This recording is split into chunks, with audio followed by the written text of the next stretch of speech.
When someone says VR, does it make you think of this? How about the metaverse? You've been promised this, but you tried it and all you got was this. It seems like an epic failure, right? Even some of the most deep-pocketed corporations just can't seem to get it right. So why are we still talking about it? I apologize. Shouldn't we just forget it ever happened, like Columbus Day or all of 2020? No, and here's why. This is a picture of a woman looking through what is essentially a VR display in 1901. 1901! That's over 120 years ago. So yeah, she was early. The stereoscope tricks the brain by presenting one image to the left eye and the same image at a slightly different angle to the right eye, tricking the brain into seeing one three-dimensional image. In biology, it's called binocular vision. It's how we see, so naturally, it's the concept that all VR technology is built on. Here's a picture of the first 3D video player, the Sensorama, created in 1956. It played movies in 3D and also emitted aromas or wind depending on the scenes you were watching.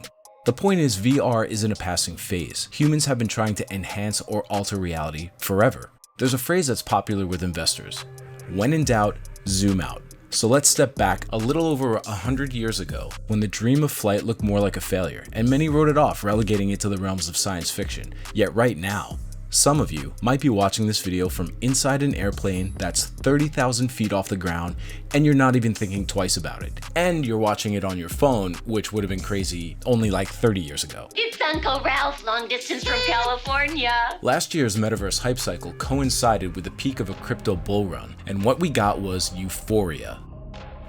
Like craziness. Like everyone thought that Ready Player One had arrived, when in truth we were, and in many cases still are, defining what the metaverse actually is. The metaverse is being built one pixelated brick at a time. So how do we know we're any closer to realizing it than those early VR dreamers from decades ago? Well, we have something today that they didn't have: computing power.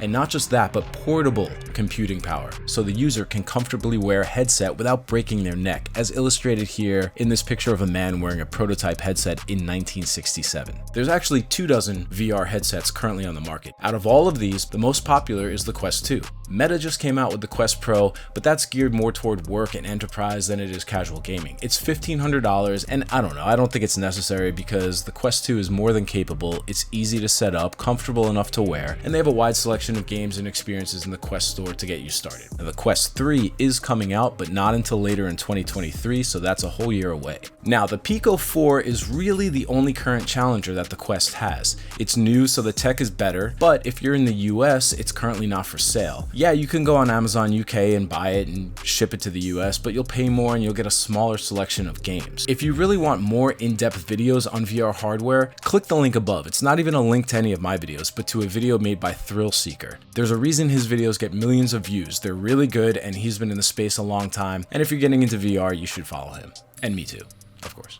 So what are people doing in VR today? Honestly, there's groundbreaking things that are going to make life so much better for millions of people. Seriously, this is not just hyperbole. I'm talking about real things like treating veterans for PTSD, or AR glasses that translate sign language into readable text, and even taking terminally ill people on virtual journeys. These things give me such high hopes for what this tech will bring to humanity. But by far, the biggest thing that people are doing in VR today is this: dancing and looking at themselves in the mirror and killing things. If you've never experienced VR before, just watching some 360 videos in YouTube VR is a great way to start and get acclimated to being immersed in a video. I recommend doing it seated so you don't do this.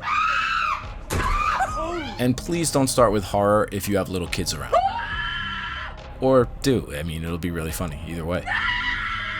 There's this whole debate about an open metaverse as opposed to a centralized one, where a corporate entity, Meta, can control everything. But I don't think that's going to happen. I think we're going to have the equivalent of what we have with the internet, standard protocols, so that anyone can build on it, no one entity actually owns it. And Meta has signaled their intention of creating an open metaverse, and along with Microsoft, Epic Games, and over 30 other companies, they've formed the Metaverse Standards Forum to foster open, interoperable standards for AR, VR, and 3D tech.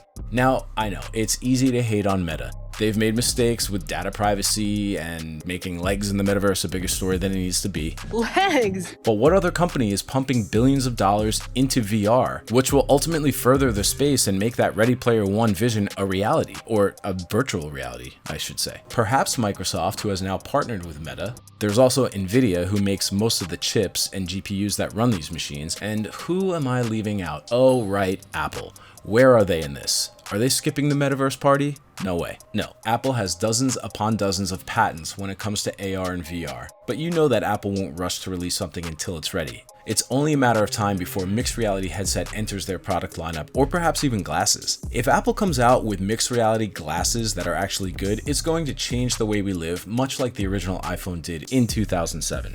So I know this can all feel overwhelming. In this industry, everything is changing so fast. There are new devices popping up all the time. I've been in the space for years, and I'm not lying when I say I pretty much learn something new in VR every day.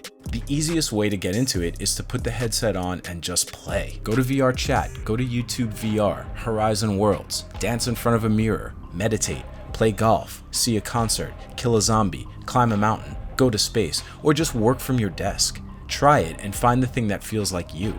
And I want to say something to all of you early adopters out there who have achieved some level of internet fame in the form of VR fails. I salute you, because to me, you are more like VR heroes. Just like the early days of air travel, when people were willing to strap in and take off, regardless of how ridiculous it looked or dangerous it was. Without them, we wouldn't have air travel today. And without you early adopters, we won't have the metaverse tomorrow. So to the VR heroes, I salute you. Every last one. I think I broke my toe. Click subscribe, and I'll see you in the future.